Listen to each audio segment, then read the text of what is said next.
चला, सगळ्यांना नमस्कार. माझं नाव निशाद बिरंजन आहे आणि मी एम्स नागपूरच्या एम-बी-बी-एस कोर्सच्या अंतिम वर्षाचा विद्यार्थी आहे. आजचा आपला टॉपिक आहे इक्विलिब्रियम. आता हे केमिस्ट्री एन-सी-ई-आर-टी चॅप्टर मधलं पुस्तक जे आहे, त्याच्यामधलं हे 6वा युनिट आहे. आणि आज आपण हे चॅप्टरचा 5वा युनिट घेऊ. याच्या अगोदर आपण याचे 4 जे पार्ट आहे, ते घेतलेले आहे. आणि ते जे 4 पार्ट्स होते, त्याच्यामध्ये आपण आतापर्यंत काय-काय बघितलेलं आहे, ते आपण बघू. ठीक आहे? सगळ्यात पहिले आपण हे समजू की कसं आपण पहचान करू डायनॅमिक नेचर ऑफ इक्विलिब्रियमची. कोणतंही इक्विलिब्रियम जे राहते, ते स्टॅटिक आणि डायनॅमिक असू शकते. तर इथे आपण काय बघितलं, की डायनॅमिक नेचर जे असते इक्विलिब्रियमचा, ते कसं पाहायचं आपण आणि फिजिकल प्रोसेस किंवा केमिकल प्रोसेसमध्ये जे असतात, त्याच्यामध्ये. मग त्याच्यानंतर आपण लॉ ऑफ इक्विलिब्रियम बघितला, बरोबर? मग आपण जे इक्विलिब्रियमचे कॅरेक्टरिस्टिक्स आहे, त्याला आपण एक्सप्लेन केलं. जे आपले फिजिकल आणि केमिकल प्रोसेसमध्ये वेगळे-वेगळे प्रकारचे आपले कॅरेक्टरिस्टिक्स असतात इक्विलिब्रियमचे, ते आपण बघितले. मग याच्यानंतर आपण इक्विलिब्रियम कॉन्स्टंट बघितला, की इक्विलिब्रियम कॉन्स्टंटचा अर्थ काय राहते आणि त्याच्यासाठी आपण एक्सप्रेशन कसं लिहू शकतो, हे बघितलं आपण. मग आपण के-पी आणि के-सी हे जे 2 आपले टर्म्स आहेत, याच्यामध्ये आपण एक रिलेशनशिप एस्टॅब्लिश केला. के-पी म्हणजे काय असते, त्याच्यामध्ये प्रेशरसाठी बघतो आपण आणि के-सी म्हणजे कन्सन्ट्रेशनसाठी. के-पी म्हणजे के-पीमध्ये आपण पार्शियल प्रेशर घेतो. जे आपले रिएक्टंट किंवा प्रॉडक्ट्स आहे, त्यांचे पार्शियल प्रेशर घेतो आणि के-सीमध्ये आपण काय घेतो, मोलार कन्सन्ट्रेशन. बरोबर? चला.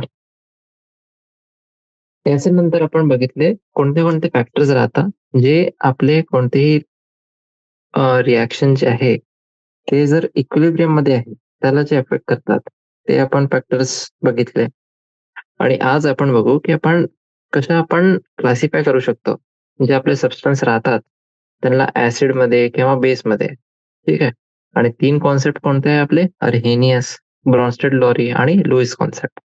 हे 3 कॉन्सेप्ट बघू आणि आपण क्लासिफाय करू आणि त्याच्यानंतर आपण ते वीक आहे किंवा स्ट्राँग आहे, ते पण बघू.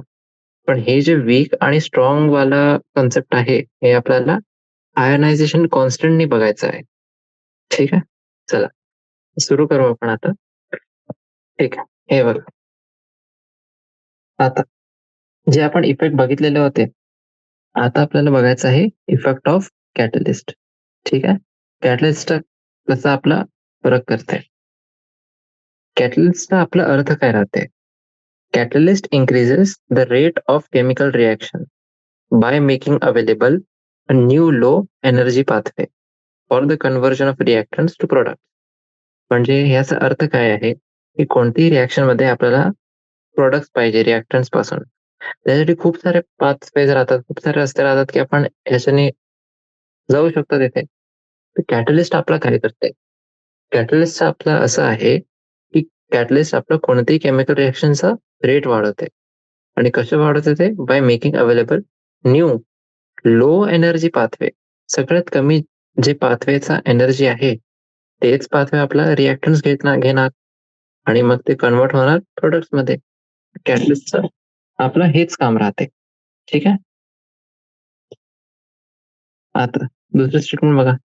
Increases the rate of forward आणि reverse reaction that pass through the same transition state at does not affect equilibrium.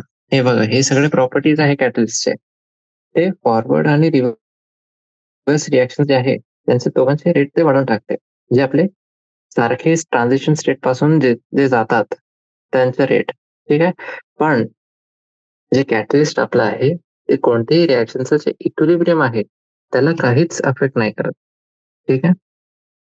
आता जी समोरची रिएक्शन आहे, त्याच्यासाठी हे ॲक्टिव्हेशन एनर्जी कमी करेल आणि रिव्हर्स रिएक्शनसाठी पण ते ॲक्टिव्हेशन एनर्जी कमीच करेल आणि एक्झॅक्टली सेमच अमाउंटने ते कमी करणार. ठीक आहे. Same amount. समोरची रिएक्शन जी आहे आणि मागची रिएक्शन आहे, सारखेच प्रमाणे ते कमी करणार. म्हणूनच तर आपण म्हणतो, की हे इक्विलिब्रियम जे स्टेट असते रिएक्शनची, त्याला काहीच इफेक्ट नाही करत. ठीक आहे. अजून एक आपला फॅक्ट काय आहे, की जे आपली इक्विलिब्रियम कन्सन्ट्रेशन कंपोझिशन राहते, कोणतेही रिएक्शन मिक्सरच्या, त्याला पण हे इफेक्ट नाही करत. ठीक आहे. कोणताही कॅटलिस्ट इक्विलिब्रियम कंपोझिशनला पण नाही इफेक्ट करत. आणि जी आपली बॅलन्स्ड केमिकल इक्वेशन आहे, त्याच्यामध्ये ते येतच नाही हे. ठीक आहे. किंवा आपण जे इक्विलिब्रियम कॉन्स्टंटसाठी जे एक्सप्रेशन लिहितो, त्याच्यामध्ये पण नाही येत. हे जे आपलं पहिलं पॅराग्राफ होतं याच्यामध्ये, त्याच्यामध्ये प्रॉपर्टीज आहे, की जे आपलं कॅटलिस्ट आहे, त्याचा अर्थ काय राहते, त्याचं काम काय राहते, कसे ते इफेक्ट करते की नाही ते इफेक्ट करते आपल्या रिएक्शनला, ते सगळं दिलेलं आहे. ठीक आहे. आता आपण बघू formation of NH3 from dinitrogen and dihydrogen. ठीक आहे. तेच आपण हे रिएक्शन हे वाली जे आहे हायबर प्रोसेस तेच घेतो नेहमी कोणतेही फिनॉमेनॉन्स समजायला. ठीक आहे. आता हे वाली जी रिएक्शन आहे, ही आपली हायली एक्झोथर्मिक रिएक्शन आहे. हायली एक्झोथर्मिक रिएक्शन म्हणजे काय? याच्यामध्ये जे हीट आहे ते आपली रिलीज होते. Proceeds with decrease in total number of moles formed as compared to the reactants. ठीक आहे.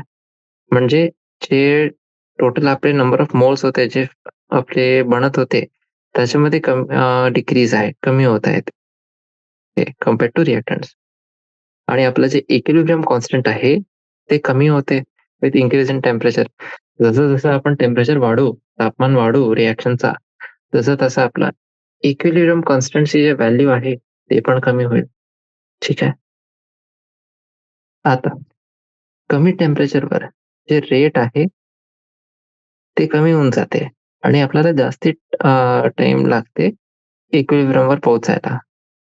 आणि तसंच आपण जर जास्ती टेम्परेचरवर बघू, तेव्हा रेट आपला वाढून जाते. पण जे आपले यील्ड आहे, यील्ड म्हणजे की किती आपल्याला प्रॉडक्ट्स भेटत आहे पर युनिट टाईम, ते कमी होऊन जाते. ठीक आहे. तर जे आपले जर्मन केमिस्ट होते एक फ्रिट्झ हॅबर, त्यांनी कॅटलिस्टचा आविष्कार केला. त्याच्यामध्ये काय होतं, आयर्न होता आपला, जे लोहा असते ना, ते होता.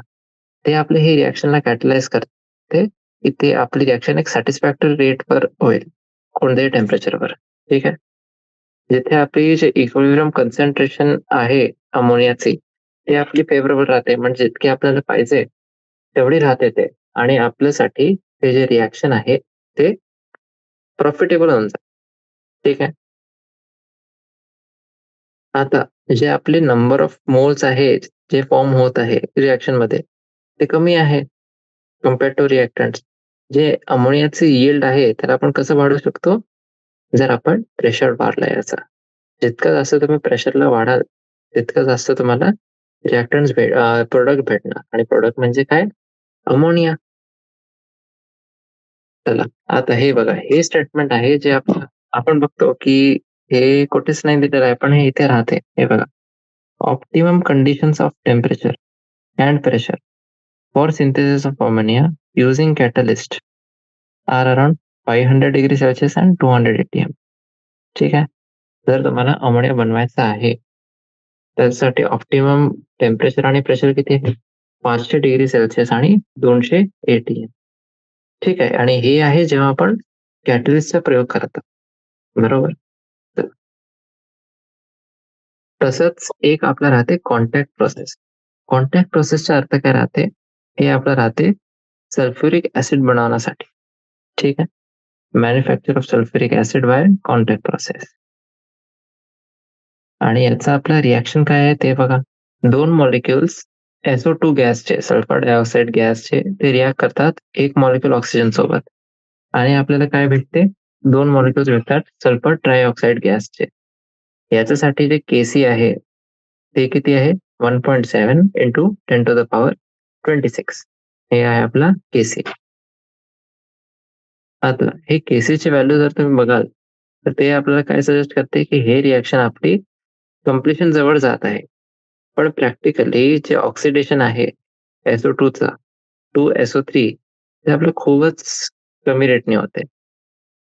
म्हणूनच जे आपलं प्लॅटिनम किंवा जे डायव्हॅनॅडियम पेंटॉक्साइड आहे V2O5 ते आपण कॅटलिस्ट सारखं त्याचा प्रयोग करतो कोणतीही रिॲक्शनचा रेट वाढायसाठी. ठीक. हे बघा, प्लॅटिनमचा प्रयोग करू शकतो किंवा डायव्हॅनॅडियम पेंटॉक्साइड V2O5. आता कोणतीही रिॲक्शन जर खूपच लहान आहे के म्हणजे इक्विलिब्रियम कॉन्स्टंट, तिथे आपलं कॅटलिस्ट जास्त आपल्याला मदत नाही करू शकणार. ठीक आहे. चला, आता आपण बघू आयनिक इक्विलिब्रियम इन सोल्युशन. ठीक आहे, आयनिक इक्विलिब्रियम आपण बघितलेलं आहे, पण आता आपल्याला सोल्युशन मध्ये बघायचं आहे. सोल्युशन म्हणजे काय, की काहीतरी आपला एक सोल्यूट राहील आणि एक सॉल्व्हेंट राहील. ठीक आहे. ॲक्वस सोल्युशन पण असू शकते, तिथे आपलं वॉटर असते. ठीक आहे. आता जे चेंज ऑफ कॉन्सन्ट्रेशन आहे, त्याचा काय इफेक्ट राहते आपला इक्विलिब्रियमच्या डायरेक्शनवर, त्याचा इफेक्ट आपण बघतो. आपण एक इक्विलिब्रियम असं बघू शकतो Fe+3 ॲक्वस. ते आपला रिएक्ट करते HCl- ॲक्वस सोबत आणि आपल्याला काय भेटते FeSCl+2 ॲक्वस. ही रिएक्शन आपण याच्या अगोदर पण बघितलेली आहे एकदा. ठीक आहे. आता खूप सारे इक्विलिब्रियम असे राहतात ज्याच्यामध्ये फक्त आयन्स राहतात. ठीक आहे. आणि हे आपलं जे सेक्शन आहे त्याच्यामध्ये आपण इक्विलिब्रियमचा अभ्यास करू ज्याच्यामध्ये फक्त आयन्स राहतात. हे आपल्याला माहिती आहे की जे ॲक्वस सोल्युशन राहते शुगरचा, साखरेचं जे ॲक्वस सोल्युशन आहे ते आपले इलेक्ट्रिसिटी नाही कंडक्ट करते.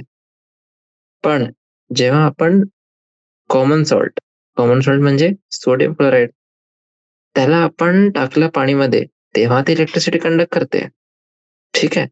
पाणीमध्ये साखरमध्ये नाही करत, पण जे आपला हे असते सोडियम क्लोराईड, नमक जे असते त्याच्यामध्ये ते इलेक्ट्रिसिटीला कंडक्ट करता येतात. ठीक आहे. आणि जे आपला इलेक्ट्रिसिटीचा कंडक्टन्स आहे, ते जसं जसं आपण कॉमन सोल्टचं कॉन्सन्ट्रेशन वाढवू त्या सोल्युशनमध्ये, तसं तसं इलेक्ट्रिसिटी जे आहे त्याचं कंडक्टन्स पण वाढते. ठीक आहे. मायकल फॅराडे जे होते, मायकल फॅराडे हे जे वैज्ञानिक होते, त्यांनी जे आपले खूप सारे मध्ये क्लासिफाय केलं. आणि हे जे कॅटेगराईज केलं आहे, क्लासिफाय केलं, याचं बेसिस काय होतं? Ability to conduct electricity. ते इलेक्ट्रिसिटी किती कंडक्ट करू शकतात की नाही, आणि जर करू शकतात किती करू शकतात. ठीक आहे. एक जी आपली कॅटेगरी आहे सबस्टान्सेसची, ते आपली इलेक्ट्रिसिटी कंडक्ट करतात त्यांचं ॲक्वस सोल्युशनमध्ये आणि त्यांना आपण काय म्हणतो इलेक्ट्रोलाइट्स. ठीक आहे. तर हे आहे आपली डेफिनेशन इलेक्ट्रोलाइट्सची. Conduct electricity in their aqueous solution, त्याला आपण काय म्हणतात इलेक्ट्रोलाइट्स. आणि जे दुसरे आहे आपले, ते आपले नाही करतात आणि त्यांना आपण काय म्हणतात नॉन इलेक्ट्रोलाइट्स. ठीक आहे. आता फॅराडे साहेब जे होते ते खूप जास्ती उत्सुक होते. ते इथे नाही थांबले ते. त्यांनी काय केलं, जे आपले इलेक्ट्रोलाइट्स आहे त्याला अजून क्लासिफाय केलं, की आता हे जे इलेक्ट्रोलाइट्स आहेत ते वीक आहे की स्ट्रॉंग आहे. म्हणजे इलेक्ट्रोलाइट्सचं त्यांनी कशामध्ये क्लासिफाय केलं, स्ट्रॉंग आणि वीक इलेक्ट्रोलाइट्स. ठीक आहे. स्ट्रॉंग इलेक्ट्रोलाइट्सना जेव्हा आपण वॉटरमध्ये डिसॉल्व्ह करतात, तेव्हा ते ऑलमोस्ट कम्प्लिटली आयोनाइज होऊन जातात. ठीक आहे. पण जे आपले वीक इलेक्ट्रोलाइट्स राहतात, ते फक्त पार्शियली डिसोसिएटेड होतात. ठीक आहे. एक्झाम्पलसाठी एक ॲक्वस सोल्युशन आहे आपल्याजवळ सोडियम क्लोराईडचा. त्याच्यामध्ये काय राहतात, सोडियम आयन्स राहतात आणि क्लोराईड आयन्स. आणि जे ॲसिटिक ॲसिड आहे, त्यांच्यामध्ये अनआयोनाइज्ड ॲसिटिक ॲसिड मॉलिक्युल्स राहतात आणि फक्त काही आपले ॲसिडेटेड आयन आणि हायड्रोनियम आयन्स राहतात. हे असं का बरं असते? कारण की आपला ऑलमोस्ट 100% आयोनायझेशन होते सोडियम क्लोराईडच्या केसमध्ये आणि फक्त जे आपलं ॲसिटिक ॲसिड आहे, त्याच्यामध्ये फक्त 5% आपला आयोनायझेशन राहते. तर तुम्ही बघू शकता, एक सोल्युशन जे आहे याच्यामध्ये 100% होत आहे आयोनायझेशन आणि जे दुसरं आहे त्याच्यामध्ये 5% पेक्षा पण कमी आयोनायझेशन होत आहे. ठीक आहे. कारण की ॲसिटिक ॲसिड जे आहे ते आपलं वीक इलेक्ट्रोलाइट आहे. हेच आपलं कारण आहे याच्यासाठी. आता हे आपल्याला नोट करायला पाहिजे, की जे आपले वीक इलेक्ट्रोलाइट्स असतात, त्यांच्यामध्ये इक्विलिब्रियम आपला कोणते फॅक्टर्स मध्ये आपला एस्टॅब्लिश होते, जे आपले आयन्स आहे आणि अनआयनाइज्ड मॉलिक्युल्स आहे, त्यांच्या मधात आपले इक्विलिब्रियम एस्टॅब्लिश होते. हे अशा प्रकारचं जे इक्विलिब्रियम आहे, त्याच्यामध्ये ॲक्वस सोल्युशनमध्ये आयन्स आहे. त्याला आपण काय म्हणतात? Ionic equilibrium. ठीक आहे. हे आपली आता डेफिनेशन झाली आयनिक इक्विलिब्रियमची. काय डेफिनेशन आहे? Type of equilibrium involving ions in aqueous solution is called ionic equilibrium. आता हे जे आपण कॅटेगरी बनवलेली होती, ठीक आहे, इलेक्ट्रोलाइट्सची, त्याच्यामध्ये काय काय येतात?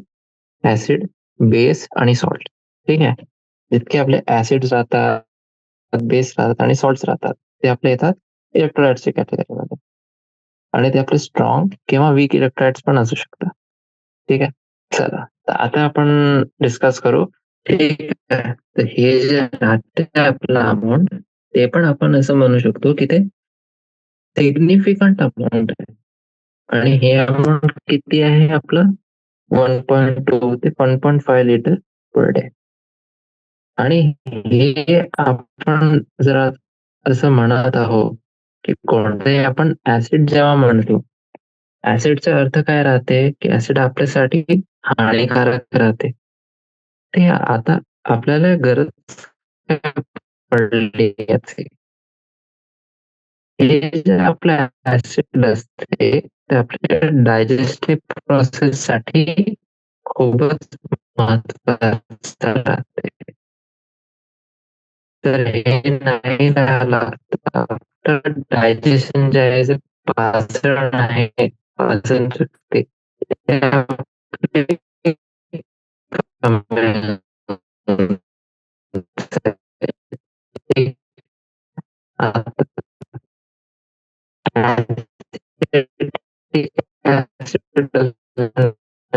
आता आपण काय बघितलं? आपलं ऍसिटिक ऍसिड आहे, तर आपण त्याचा प्रयोग करतो ना, आपण चायनीज राहतात त्याच्यामध्ये विनेगर टाकतात. ठीक आहे.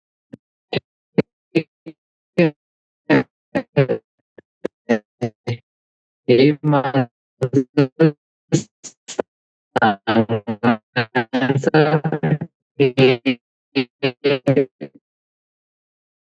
जे उद्देश आहे ते असं आहे की जे मोस्ट ऑफ आपले ऍसिड राहतात ते आपले 60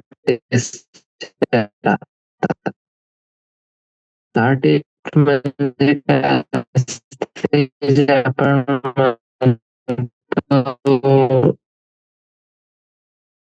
असं आपण म्हणतो ना की हे खूपच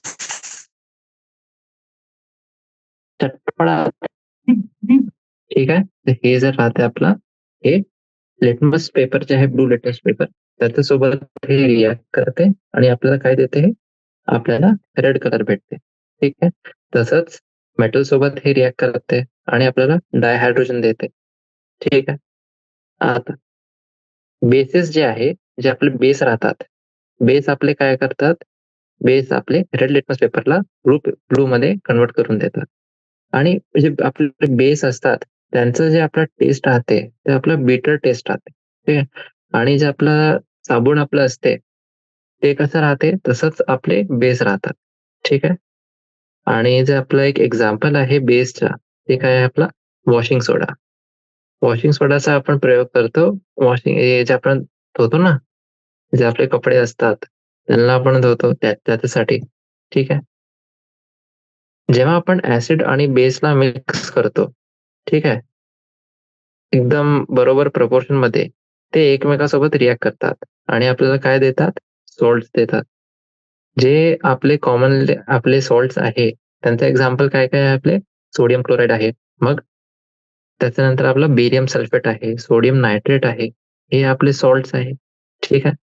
जे आपलं सोडियम क्लोराईड आहे, कॉमन सॉल्ट, ते आपले खूपच इम्पॉर्टंट कंपोनेंट आहे आपल्या डाएटचा. जे आपण नमक आपण म्हणतो ना, हे खूपच महत्वाचं कंपोनेंट आहे आपल्या डाएटचा. आणि हे कशाने फॉर्म होते? जेव्हा आपण हायड्रोक्लोरिक ऍसिड आणि सोडियम हायड्रॉक्साईड हे दोघांची जी आपली रिएक्शन आहे, हे जेव्हा असते तेव्हा आपला सोडियम क्लोराईड फॉर्म होते. ठीक आहे. आणि जे सोडियम क्लोराईड आहे हे आपला सॉलिड स्टेटमध्ये राहते आणि हे क्लस्टरमध्ये असते. क्लस्टरचा अर्थ काय आहे? पॉझिटिव्हली चार्ज सोडियम आयन आणि निगेटिव्हली चार्ज क्लोराईड आयन यांचे क्लस्टर राहते, म्हणजे सोबतच राहतात. जे आपले एकमेकांसोबत हेल्ड टुगेदर आहे, म्हणजे जोडलेले आहे इलेक्ट्रोस्टॅटिक इंटरॅक्शन्सनी. जे आपले अपोजिट चार्जचे स्पीशीज आहे. आता बघा, जे सोडियम आयन आहे ते आपले पॉझिटिव्हली चार्ज आहे आणि जे निगेटिव्हली चार्ज आहे ते आपले क्लोराईड आयन्स आहे. तर हे जे आपले ऑपोजिटली चार्ज आयन्स आहे यांच्यामध्ये आपला एक इलेक्ट्रोस्टॅटिक फोर्स ऑफ अट्रॅक्शन राहते. त्याच्यामुळे हे सोबतच राहतात. ठीक आहे. जे इलेक्ट्रोस्टॅटिक फोर्स आहे दोन चार्जेसच्या मधात, ते आपली इन्व्हर्सली प्रपोर्शनल राहते मीडियमचे डायइलेक्ट्रिक कॉन्स्टंटनी. ठीक आहे. आता पाणी बघा तुम्ही. पाणीचं काय आहे? पाणी आपलं एक युनिव्हर्सल सॉल्व्हंट आहे. युनिव्हर्सल सॉल्व्हंटचा अर्थ काय राहते? याचा जवळ एक खूपच हाय आपला डायइलेक्ट्रिक कॉन्स्टंट आहे. त्याची व्हॅल्यू किती आहे आपली? 80 आहे. म्हणूनच जेव्हा आपण सोडियम क्लोराईडला डिझॉल्व्ह करतो पाण्यामध्ये, तेव्हा जे आपले इलेक्ट्रोस्टॅटिक इंटरॅक्शन्स आहे ते कमी होऊन जातात. आणि किती फॅक्टरनी कमी होऊन जातात हे? 80च्या फॅक्टरनी ते कमी होऊन जातात. आणि याच्यामुळे काय होते? याच्यामुळेच आपले जे आयन्स आहे ते पाणीमध्ये, ते जे आपलं सोल्युशन आहे त्याच्यामध्ये खूपच फ्रीली मूव्ह करू शकतात. ठीक आहे. आणि हे जे आपले आयन्स आहे ते आपले वेल सेपरेटेड राहतात. ठीक आहे, दूर दूर राहतात. आणि याचं कारण काय आहे की ते आपले हायड्रेशन मध्ये आहे वॉटर मॉलिक्युल सोबत. हे बघ, हे वाला जे आपलं फिगर आहे याच्यामध्ये खूपच चांगल्याने हे सगळं आपलं एक्सप्लेन केलेलं आहे. जे आपले NaCl चे मॉलिक्युल्स आहेत, सोडियम आयन्स आहेत आणि क्लोराईड आयन्स आहे, हे सगळ्यांसाठी आपलं दिलेलं आहे. हे वाला जे आहे याच्यामध्ये काय आपले हे हायड्रेशन आहे, हे आपले हायड्रेटेड आहे मॉलिक्युल्स. तसंच आपला हे सोडियम आयन आहे, हे आपलं क्लोराईड आयन आहे, ते हायड्रेटेड आहे. आणि जे हे वाला आपलं आहे हे आपलं एक क्लस्टर आहे, Na+Cl- Na+Cl- असं. ठीक आहे, म्हणजे कॉमन सॉल्ट. ठीक आहे. आता जेव्हा आपण हायड्रोक्लोरिक ऍसिडचं आयनायझेशन कंपेअर करतो ऍसिटिक ऍसिड सोबत, तेव्हा आपल्याला काय भेटते? आणि हे कुठे आपण कंपेअर करत आहोत? पाणीमध्ये. आपल्याला काय भेटते की हे जे दोघंही आहे ते आपले पोलर कोव्हॅलंट मॉलिक्युल्स आहे. ठीक आहे. म्हणजे आपला इथे कोणतं दिलं होतं पहिले? Hydrochloric acid. हायड्रोक्लोरिक ऍसिड जे आहे ते आपलं पूर्ण आयोनाइज होऊन जाते त्याचे कॉन्स्टिट्युएंट्स आयन्स मध्ये. आणि जे आपलं ऍसिटिक ऍसिड आहे ते फक्त पार्शियली आयोनाइज होते. ठीक आहे. पार्शियली आयोनाइज म्हणजे 5% पेक्षा कमी. आता किती एक्सटेंट पर्यंत ते आयोनायझेशन होतील ते कोणत्या फॅक्टरवर डिपेंड करते की किती त्याचे बॉन्ड आहे, त्याची स्ट्रेंथ कशी आहे. ठीक आहे. जे स्ट्रेंथ आहे बॉन्डचा त्याच्यावर डिपेंड करते.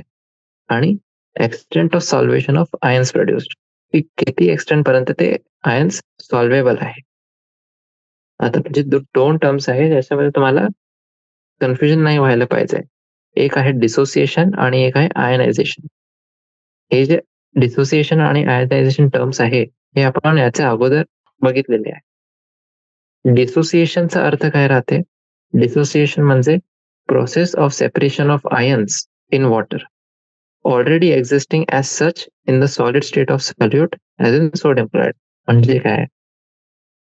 बघा, डिसोसिएशनचा अर्थ असं राहते की आपण आयन्सला पाणीमध्ये सेपरेट करत आहोत. ठीक आहे. पण हे कोणते आयन्स आहे जे ऑलरेडी आपले एक्झिस्टिंग आहे ॲज सच सॉलिड स्टेटमध्ये. ठीक आहे. सोल्यूटचा जे आपला सॉलिड स्टेट होता त्याच्यामध्ये ते ऑलरेडी तसेच एक्झिस्ट करत होते आणि त्याला आपण सेपरेट करत आहोत. आणि याचं आपला चांगलं एक्झाम्पल काय होतं? Sodium chloride. ठीक आहे. आता दुसरं आपलं आहे आयनायझेशन. आयनायझेशनचा अर्थ काय राहते? आयनायझेशन म्हणजे असं एक प्रोसेस आहे ज्याच्यामध्ये एक न्यूट्रल मॉलिक्यूल स्प्लिट होते 4 आयन्स मध्ये सोल्युशन मध्ये. ठीक आहे. म्हणजे ते मॉलिक्यूल स्प्लिट व्हायच्या अगोदर आपला न्यूट्रल होता आणि जेव्हा आपण त्याला सोल्युशन मध्ये टाकला तेव्हाच तो आपला चार्ज आयन्स जे आहे त्याच्यामध्ये स्प्लिट झाला. ठीक आहे, हे होतं आपला आयनायझेशन. आता आपण बघू Arrhenius concept of acids and bases.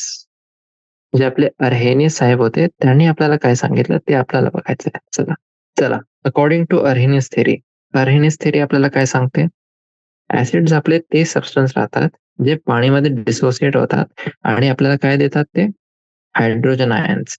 Hydrogen ions म्हणजे H प्लस ऍक्वस, कारण की हे पाणीमध्ये आहे. ठीक आहे, आणि बेस आपले काय राहतात, बेस आपले ते सबस्टन्स राहतात जे आपल्याला हायड्रॉक्सिल आयन्स देतात. ठीक आहे, ऍसिड्स म्हणजे काय, जे आपल्याला हायड्रोजन आयन्स देत आहे, आणि बेस म्हणजे जे आपल्याला हायड्रॉक्सिल आयन्स देत आहे म्हणजे OH मायनस ऍक्वस. ठीक आहे, आता कोणताही ऍसिड आहे एक्झाम्पल आपण घेऊ शकतो एच एक्स ऍक्वस. हे जे एच एक्स ऍक्वस आहे याचं आयोनायझेशन आपण रिप्रेझेंट करू शकतो. एच एक्स ऍक्वस हे आपल्याला काय देते, H plus aqueous plus x minus aqueous. ठीक आहे, किंवा आपण असं पण लिहू शकतो की हे आपण पाणीमध्ये बघत आहोत, तर एच एक्स ऍक्वस हे आपला रिॲक्ट करते H2 लिक्विड सोबत आणि आपल्याला काय देते H3O plus aqueous plus x minus aqueous. ठीक आहे, तर हे झाले आपली याचे रिॲक्शन. कोणतेही ऍसिड साठी जे आपण रिॲक्शन बघतो तर हे आहे. आता एक बेअर प्रोटॉन आपलं जे आहे H प्लस ते खूपच जास्त रिॲक्टिव्ह राहते आणि ते आपल्याला कोणतेही ऍक्वस सोल्युशन मध्ये फ्रीली एक्झिस्ट नाही करू शकत, कारण की त्याला कॉन्स्टंटली काहीतरी पाहिजे. हा, कोणासोबत कोणत्याही सोबत असं रिॲक्ट करायचं आहे त्याला. ठीक आहे, म्हणूनच ते आपला बॉन्ड करते ऑक्सिजन ऍटम सोबत. कोणतेही जे आपलं सॉल्व्हंट वॉटर मॉलिक्युल जर इथं होता आपला, त्याचं जे आपला ऑक्सिजन ऍटम आहे H2O चा, त्याच्यासोबत ते बॉन्ड करते आणि आपल्याला काय भेटते, ट्रायगोनल पिरामिडल हायड्रोनियम आयन भेटते. ठीक आहे, हे बघा ट्रायगोनल पिरामिडल हायड्रोनियम आयन. आता हे जे हायड्रोनियम आयन त्याचं फॉर्म्युला काय आहे आपला H3O प्लस.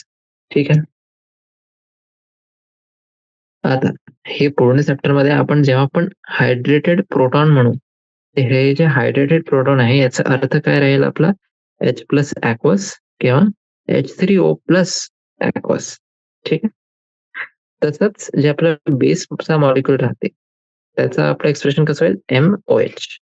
हे आपल्या ऍक्वस सोल्युशन मध्ये आयनाइज होते आणि याच्यासाठी आपली इक्वेशन कशी राहते, MOH ऍक्वस हे आपल्याला डिझॉल्व्ह होत आहे आणि आपल्याला काय भेटत आहे M plus aqueous plus OH minus aqueous. ठीक आहे, चला जे आपला हायड्रॉक्सिल आयन आहे ते पण आपला हायड्रेटेड फॉर्म मध्ये एक्झिस्ट करते ऍक्वस सोल्युशन मध्ये. अर्हेनियस कॉन्सेप्ट जे आहे ऍसिड आणि बेसचा, याचं लिमिटेशन काय आहे, लिमिटेशन असं आहे याचं की हे ऍप्लिकेबल आहे फक्त ऍक्वस सोल्युशन साठी, आणि जे आपला हे कन्सेप्ट आहे हे अमोनिया सारखे जे सबस्टन्स राहतात त्यांची बेसिसिटी जी आहे ते एक्सप्लेन नाही करू शकते, आणि अमोनियामध्ये हायड्रोक्सिल ग्रुप नाही राहते. पण अर्हेनियस कन्सेप्ट काय म्हणते आपल्याला की कोणताही जे मॉलिक्युल आहे ते बेस केव्हा राहील, जेव्हा ते आपलं OH मायनस आयन आपल्याला भेटते. ठीक आहे, तर हे एक लिमिटेशन झालं की अमोनिया आपल्याला माहिती आहे की बेस राहते ते. ठीक आहे, पण त्याला एक्सप्लेन नाही करू शकत हे कॉन्सेप्ट आपल्याला. तर हे इथे दिलेलं आहे आपल्याला हायड्रोनियम आणि हायड्रॉक्सिल आयन्स. ठीक आहे, चला तर हे होती आपली अर्हेनियस थिअरी, अर्हेनियस कॉन्सेप्ट जो होता. आता आपण बघू ब्रॉन्स्टेड लवरी. ब्रॉन्स्टेड लवरी जे आपला कॉन्सेप्ट आहे ते आपल्याला काय म्हणते की ऍसिड आणि बेस काय राहतात. ठीक आहे, आता जे आपले डॅनिश केमिस्ट होते जोहानेस ब्रॉन्स्टेड आणि एक आपले इंग्लंडचे केमिस्ट होते थॉमस M लॉरी, त्यांनी आपल्याला एक जास्ती जनरल डेफिनेशन जे आहे ते दिली ऍसिड आणि बेस साठी. आता ब्रॉन्स्टेड लॉरी थिअरी आपल्याला काय म्हणते, ऍसिड ते सबस्टन्स आहे जे आपला एक हायड्रोजन आयन डोनेट करू शकते, आणि बेस आपले ते सबस्टन्स आहे जे आपले हायड्रोजन आयनला ऍक्सेप्ट करू शकतात.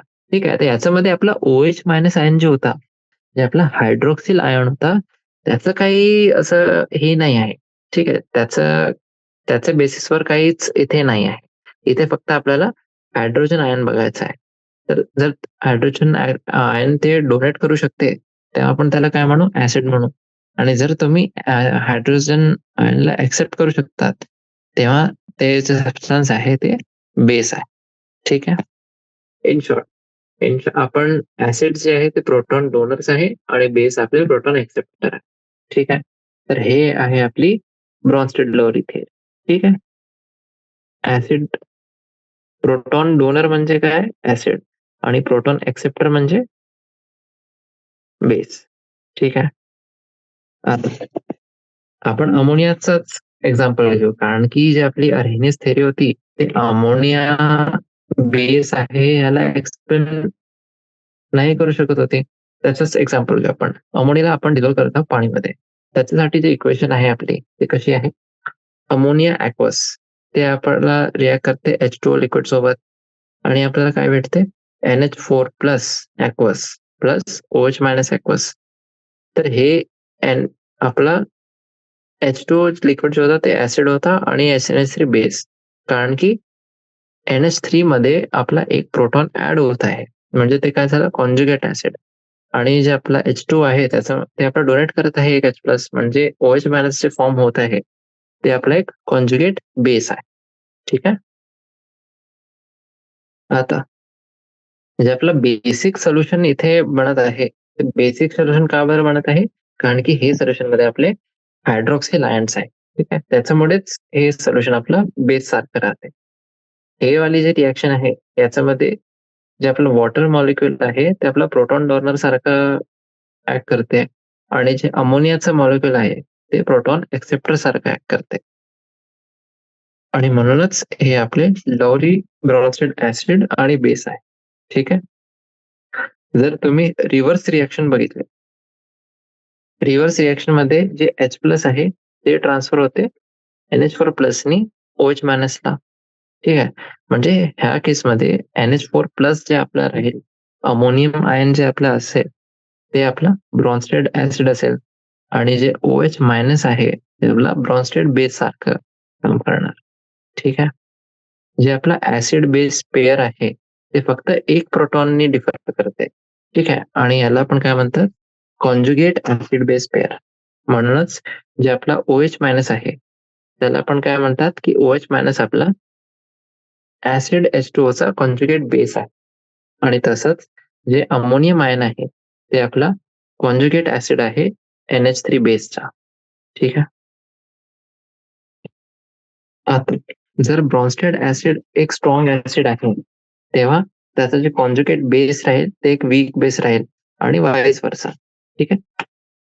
म्हणजे ब्रॉन्स्टेड ऍसिड आपला स्ट्रॉंग आहे, तर त्याचा कॉन्जुगेट बेस वीक राहील. जर ब्रॉन्स्टेड ऍसिड आपला वीक आहे म्हणजे कॉन्जुगेट बेस आपला स्ट्रॉंग आहे. ठीक आहे. आता अजून एक एक्झाम्पल आपण घेऊ. त्याच्यामध्ये आपण बघू आयनायझेशन ऑफ हायड्रोक्लोरिक ऍसिड पाणीमध्ये. HCl ॲक्वस जे आहे ते आपलं एक ऍसिड सारखं बिहेव करते, कारण की ते प्रोटॉन डोनेट करत आहे H2O मॉलिक्युल.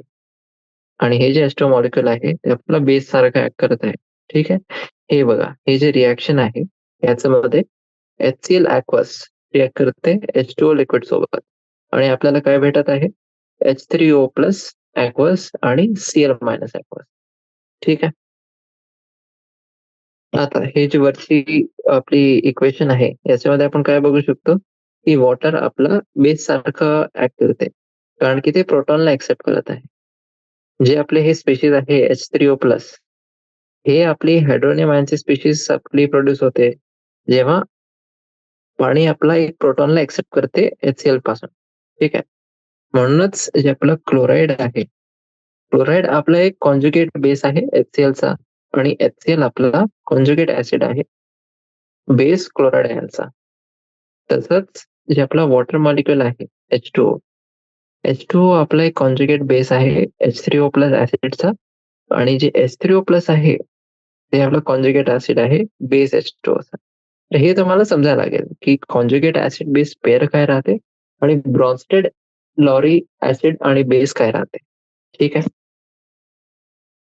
तर आता जे आपले ड्युअल रोल राहतात पाणीचे, ऍसिड आणि बेस सारखे, ते खूप इंटरेस्टिंग आहे.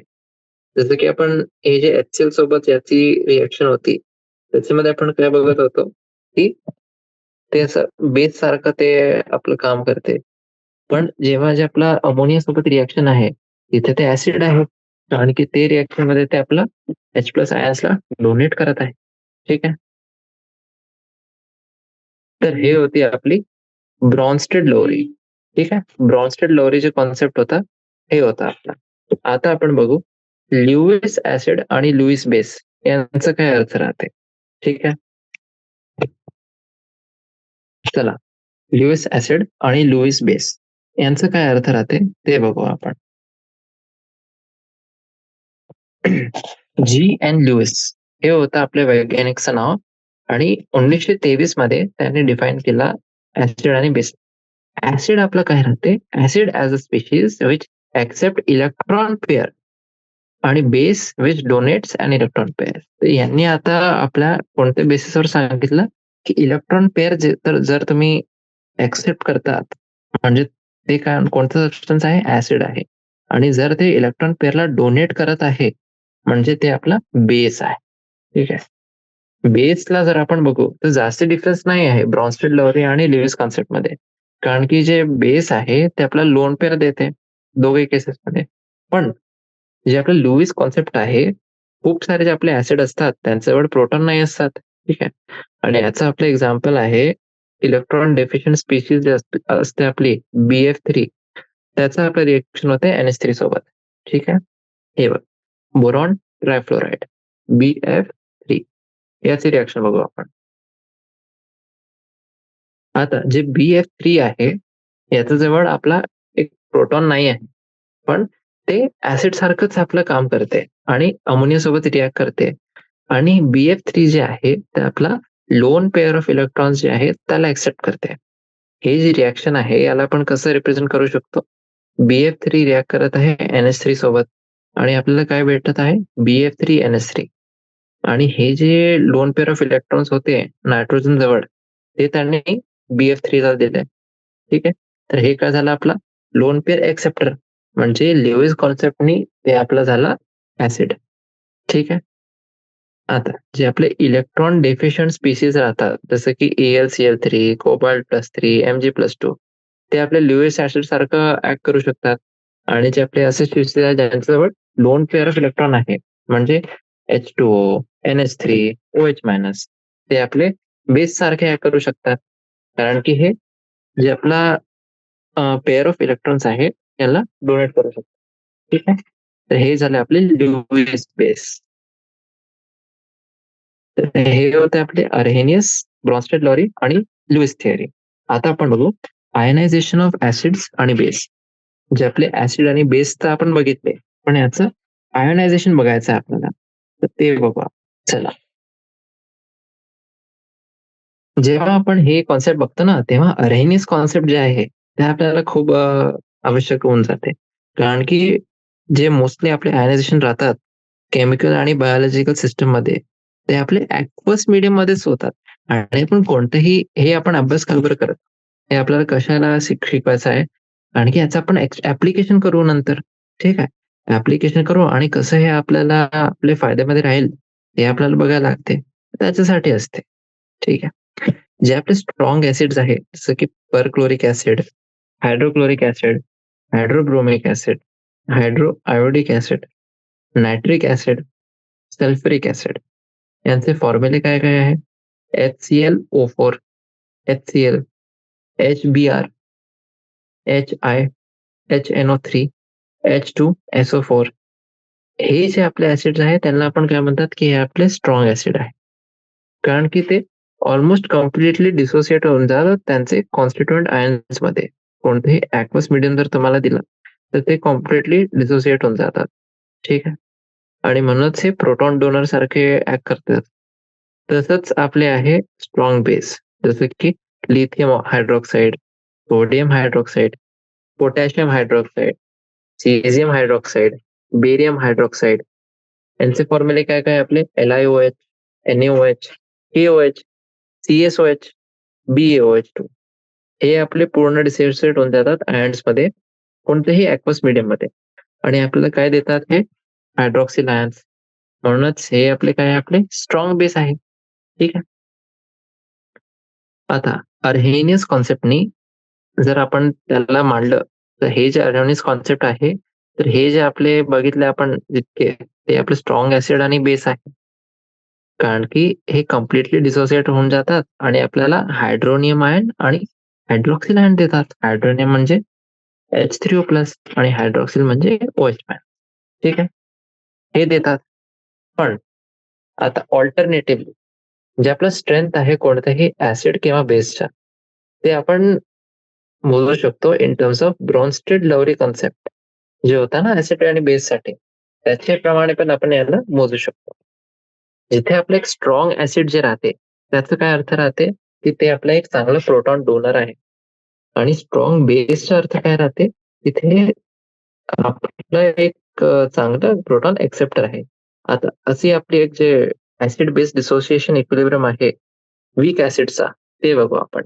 वीक ऍसिड आपण घेऊ HA. आता हे जे वीक ऍसिड आहे HA याला आपण वॉटरमध्ये पाण्यामध्ये डिझॉल्व्ह केलं तर हे आपली इक्वेशन कशी झाली HA ऍक्वस रिॲक्ट करते H2O लिक्विड सोबत आणि आपल्याला काय भेटत आहे H3O plus aqueous plus A minus aqueous. तर इथे कॉन्जुगेट ऍसिड काय झाला 3O plus aqueous, conjugate base झाला A मायनस ऍक्वस. आता याचं अगोदर आपण काय बघितलेलं होतं की ऍसिड किंवा बेसचा जे आपलं डिसोसिएशन इक्विलिब्रियम राहते ते आपलं डायनामिक असते. कसे असते ते डायनामिक. याच्यामध्ये काय होत आहे ट्रान्सफर ऑफ प्रोटॉन होत आहे फॉरवर्ड आणि रिव्हर्स डायरेक्शन मध्ये. ठीक आहे. आता प्रश्न हे आहे की जर आपलं इक्विलिब्रियम डायनामिक आहे तर जसं जसं आपला टाइम समोर जाईल तर डायरेक्शन आपली कोणती फेवर होणार आणि हे जे पूर्ण रिॲक्शन आहे त्याच्यासाठी आपली ड्रायव्हिंग फोर्स काय आहे. ठीक आहे, हे आपला प्रश्न राहते. हे प्रश्नाचा उत्तर देण्यासाठी आपल्याला जे दोन ऍसिड किंवा बेस आहे त्यांची स्ट्रेंथ कम्पेअर करायला लागेल. ठीक आहे, हे जे पूर्ण डिसोसिएशन इक्विलिब्रियम होता याच्यामध्ये जे आपले ऍसिड होते आणि बेस होते यांची स्ट्रेंथ जे आहे ते आपल्याला कम्पेअर करायला पाहिजे. आता दोन ऍसिड्स तुम्ही कन्सिडर करा HA आणि H3O प्लस जे आपले ऍसिड डिसोसिएशन इक्विलिब्रियम जे आपण बघितलं आहे याच्यामध्ये होता. ठीक आहे, हे वाला जे होता ना ऍसिड डिसोसिएशन इक्विलिब्रियम याच्यामध्ये दोन ऍसिड आहे आपले HA आणि H3O प्लस. ठीक आहे, आपल्याला हे बघायचं आहे की यांच्यामधून कोणतं असं आहे जे आपलं जास्ती स्ट्रॉंगर प्रोटॉन डोनर आहे. ठीक आहे, जे पण आपला एक्सिट करेल त्याची टेंडन्सी की ते प्रोटॉन डोनेट करत आहे सोल्युशन मध्ये दुसरे जे आपलं ऍसिड होतं त्याचे प्रमाणे त्याला आपण काय म्हणू की ते आपलं जास्त स्ट्रॉंगर ऍसिड आहे आणि जे आपली इक्विलिब्रियम आहे ते आपली शिफ्ट होईल in the direction of weaker acid. जे वीकर ऍसिड होता त्याच्या डायरेक्शन मध्ये इक्विलिब्रियम शिफ्ट होऊन जाईल. ठीक आहे, म्हणजे आता इथे बघा जर आपला HA स्ट्रॉंगर ऍसिड आहे H3O च्या कम्पॅरिझन मध्ये तेव्हा HA आपले प्रोटॉन्स डोनेट करणार आणि H3O प्लस नाही करणार आणि जे सोल्युशन आहे त्याच्यामध्ये मेनली आपलं काय राहील A मायनस आणि H3O प्लस आयन्स.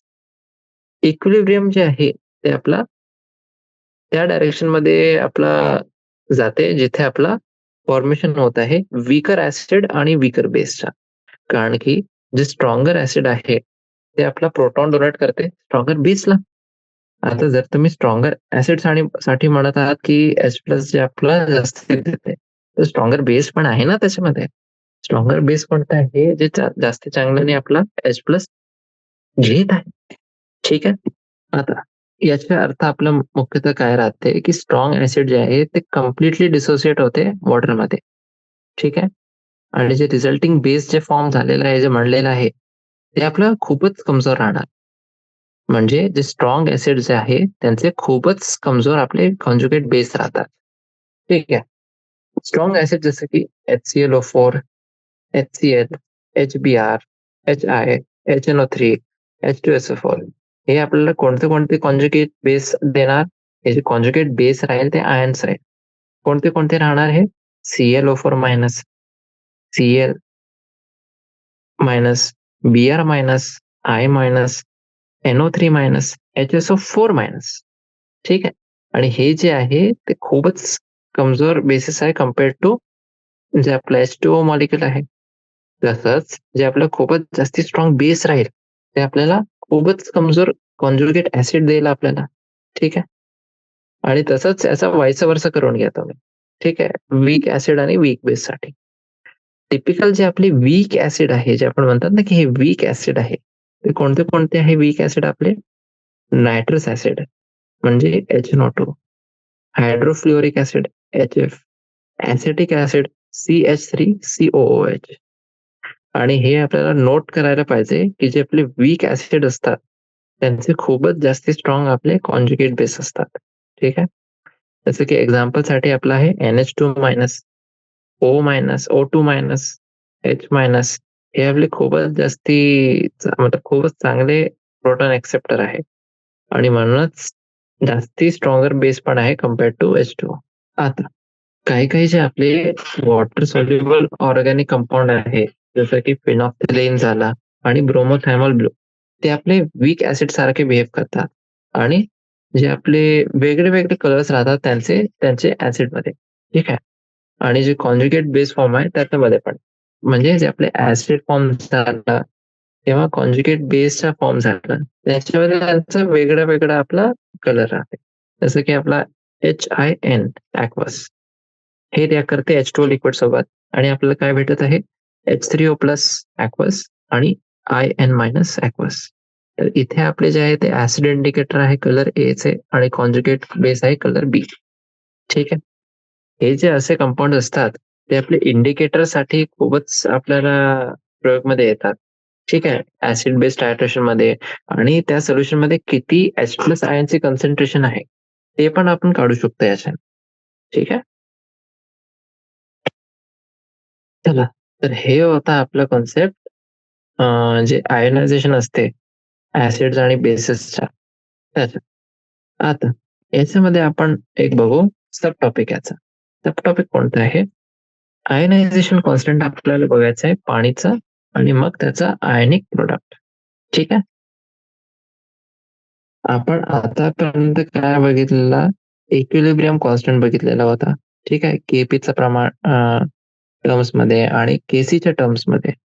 आता आपल्याला बघायचंय पाणीसाठी, कारण की मी तुम्हाला सांगितलेलं होतं की पाणी जे आहे H2O ते आपलं ऍसिड सारखं पण बिहेव करते आणि बेस सारखं पण बिहेव करते.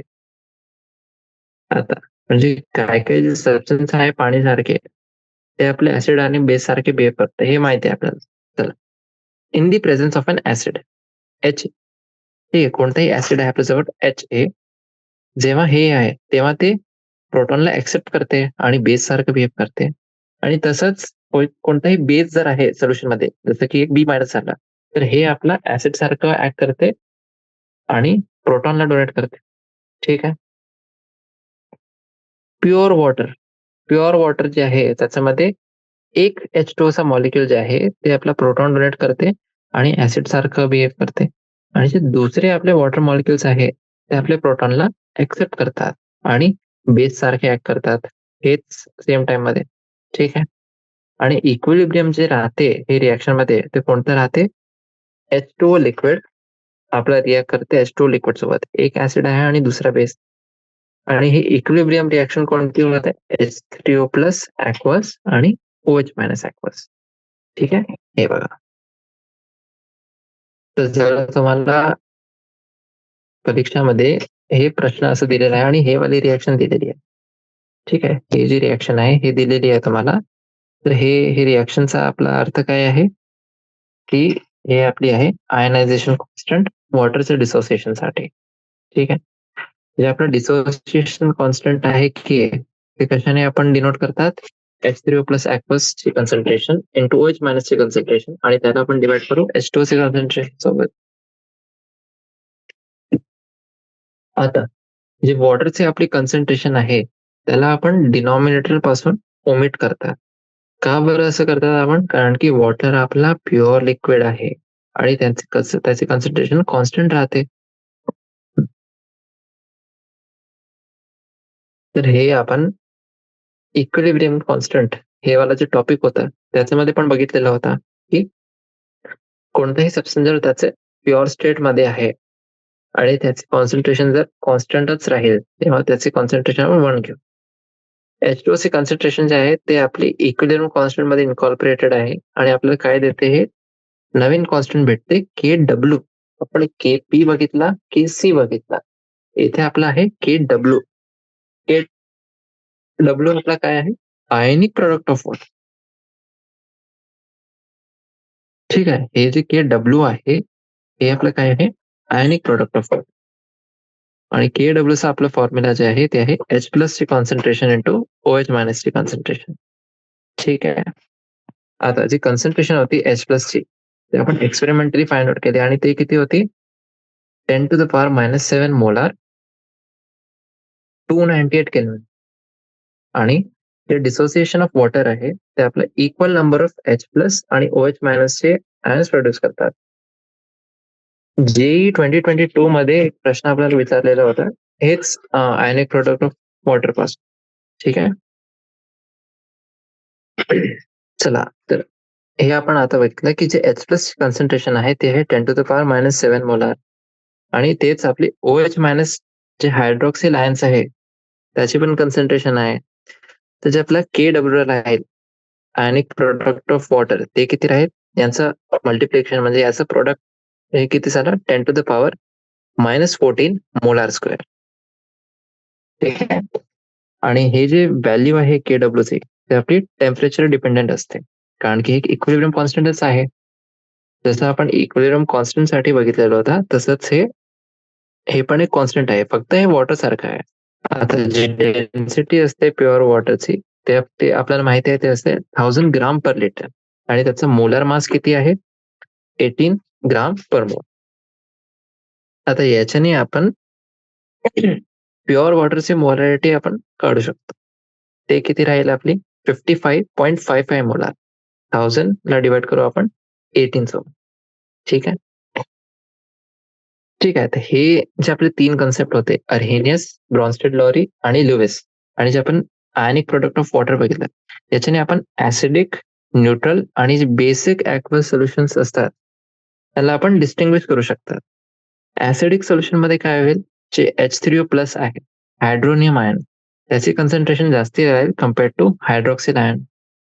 न्यूट्रल सोल्युशन मध्ये हे जे दोघेही आहे त्यांचे कॉन्सन्ट्रेशन सारखे राहील आणि जे बेसिक सोल्युशन आहे बेसिक सोल्युशन मध्ये OH मायनस चे जे कॉन्सन्ट्रेशन आहे ते जास्ती राहील कम्पेअर्ड टू हायड्रोनियम. ठीक आहे. तर हे आपण असं डिस्टिंग्विश करू शकतो. आता याच्यानंतर आपण 2 सेशन्स अजून घेऊ. याच्यामध्ये आपल्याला काय बघायचं आहे? एक आपला राहील कॉन्सेप्ट पीएच स्केलचा. मग आपला राहील आयनायझेशन कॉन्स्टंट वीक ऍसिड साठी. ठीक आहे. ते कसं आहे ते आपण बघू. मग त्याच्यासाठी कोणते कोणते स्टेप्स आपल्याला फॉलो करायला लागते पीएच कॅल्क्युलेट करायसाठी. मग वीक बेस साठी बघू आपण. त्याच्यानंतर आपण बघू Ka आणि Kb हे जे 2 आपले कॉन्स्टंट आहे त्यांच्यामध्ये काय रिलेशन आहे ते आपण बघू. ठीक आहे.